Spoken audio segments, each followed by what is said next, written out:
Do I need to leave? No, you need to stay right where you are, Becky, because we are now live. And so very good morning to you all from me, Roland Keeble, and from Becky, who's not going to say anything. Becky Little. Thank you. And welcome to our 12th eBuckeye conference and our 6th annual Clayfest. This time online, as you all know, and so you'll just have to bear with us that we can get this together technically. So, the point about Clayfest... I'm seeing people... Sorry, what are you seeing, Becky? Carry on. The point about I'm just Clayfest... watching people arriving. Yes, so people are still arriving, and so we're just going to have a little bit of a chat amongst ourselves, and then we'll do a proper sort of welcome again in 10 minutes before Becky and I start with the first session. But I just wanted to say that that Ibuki's a charity. There's a lot of volunteer work that gets this together. We've been running conference and Clayfest for, I say, 12 and 6 years. Clayfest came out of conference because we realized that tea breaks at conference are the most interesting moment. It's the point where people meet and network and talk amongst themselves and make connections. And that's where the interesting stuff happens. And so Clayfest is days of workshops where you've got clay in hand, trowel in hand, and you're able to have these conversations in a much more kind of natural way. So obviously being online, it's much harder to do that, but there are facilities with this software for networking. And so if you go to reception, there's a little link for technical guidance on the networking. We've got some networking times at the ends of the day for you to just meet up randomly with people by hitting the network button.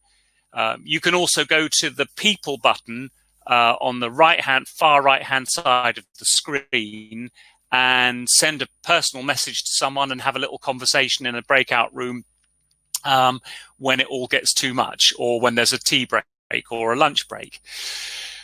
So, so what else? So I was going to say to Becky, what are you working on at the moment?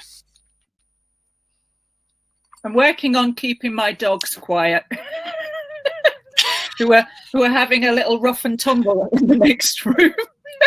So I do apologise if that comes across on the speaker. But no, in Earth jobs,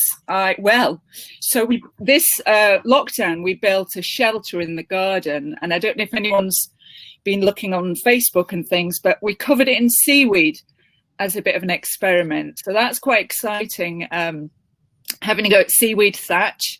It's all still on the roof. We've had a few storms. It's gently steaming.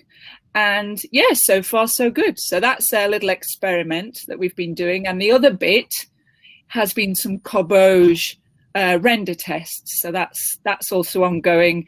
Various clay lime coatings for the external bit of cobauge, which you will hear about from Tom and others later.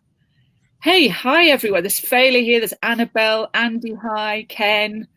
Lots of lovely old friends in the chat there. How are you all doing? Yeah, nice to see you. So yeah, what about you? I'm living the dream. I've always wanted to be on an event and say hello to the people in the chat. I've never done it before, so I'm just a little bit excited about it. But anyway, Roland, what have you been doing recently? Yeah, no, it is very nice to be in the room with you all, I have to say, even if your rooms aren't in this room. I've been doing something completely different to my normal work.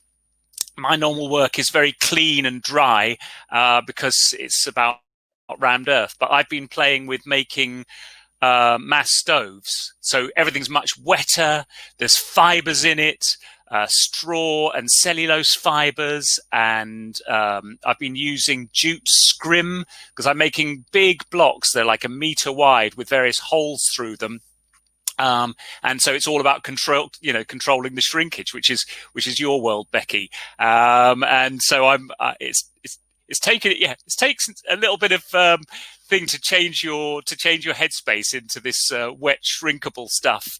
But it's been very interesting because I've been making these wood burning stoves, and then measuring the temperatures inside them, and you can get up to 950 degrees, and then it stays warm for sort of 12 hours just on a 13 kilo burn. So it's a slightly different world for me, but that's what lockdown's done.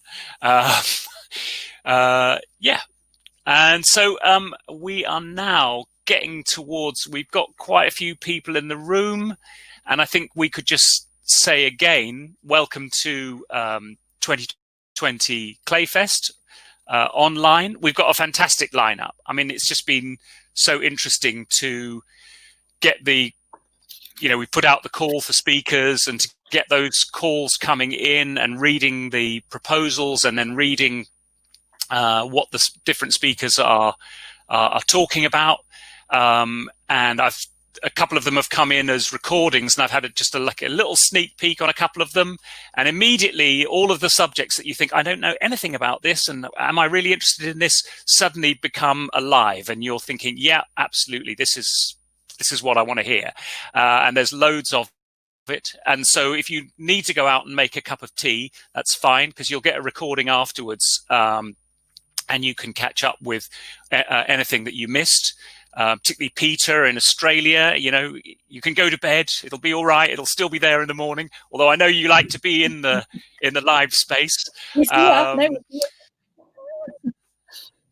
Say that again, Becky.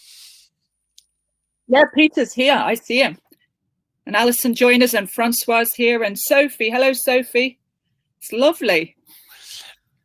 Yeah. So and so welcome again to Clayfest 2020.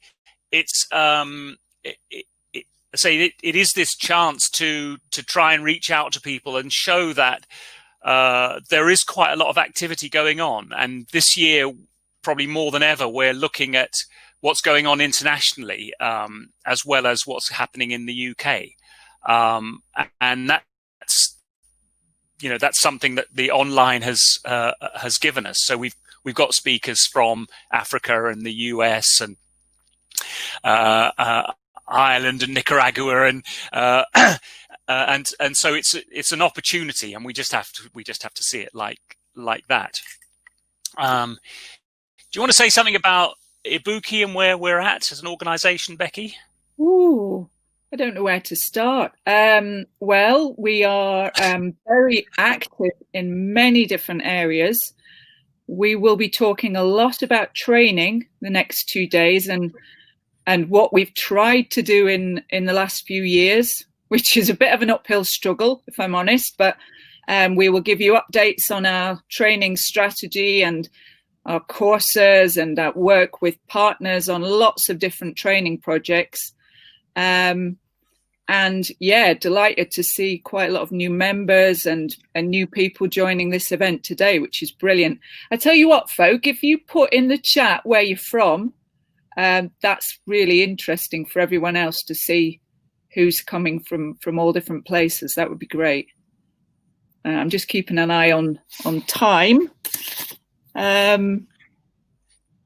Just give us a little snapshot of where you're from. That's right. There's Fionn. Fionn's in Fife. I know Sally's here. Grant from Aberdare. That's South Wales, Aberdare. Have I said that right? Hopefully. We've got Ireland. No. Ken's lost the video and audio. Has anyone else got the problem? Alexandria. New York City. Cool. Norfolk, West Wales. If you do, I'd just like to say, if you do drop out, then either hit the the refresh button in the top left-hand corner on your browser, or just leave and come back in again. Hit the leave button and come back in again. Sometimes it does drop out. You know, it's broadband, man.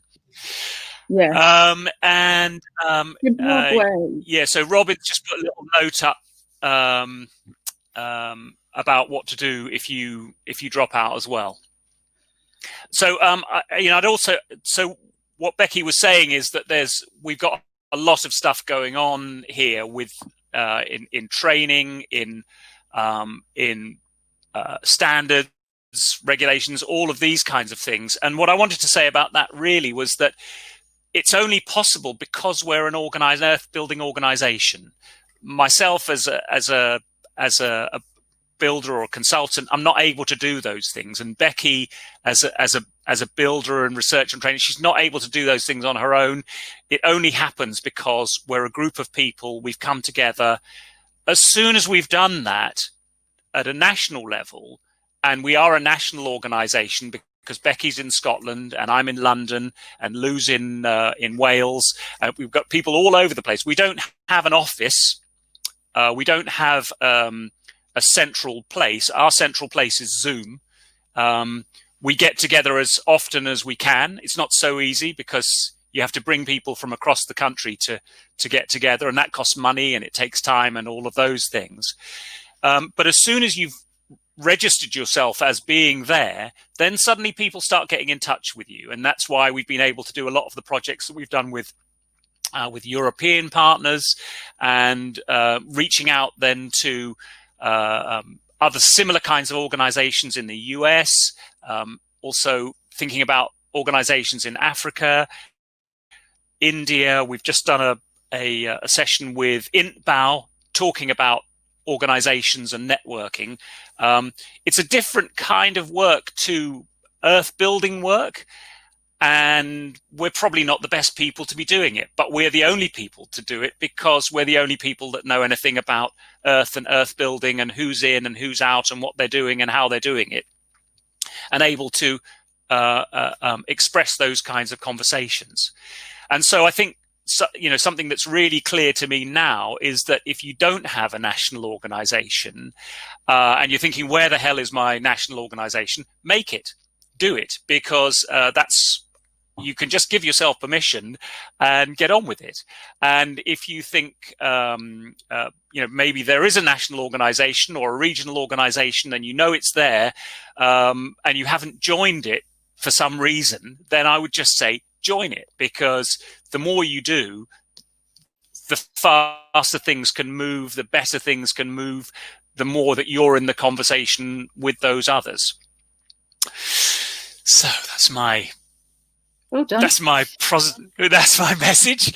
And we are getting up now to the first session, and you're stuck with Becky and myself.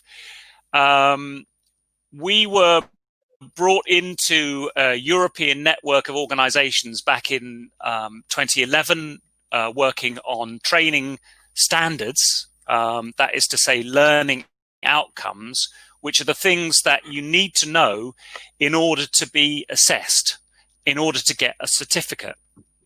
And we thought at that point it was important to say what it is that you need to know, not how you've been trained. You might have taught yourself entirely. You may have worked on a building site with others. You might have read a book, and got everything that you need out of the book. But somehow you've accrued this knowledge. How are you assessed? What is it that you need to know?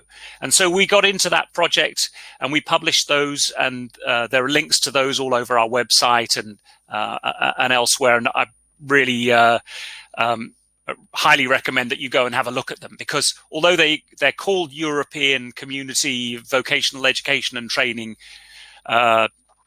units, they are absolutely applicable wherever you happen to be. We've done quite a lot of work in Argentina and in Mexico, and they've been very well received there.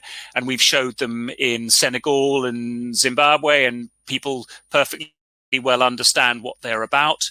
And so the sense is that there are some basic fundamentals in what you need to know in earth building, wherever you are.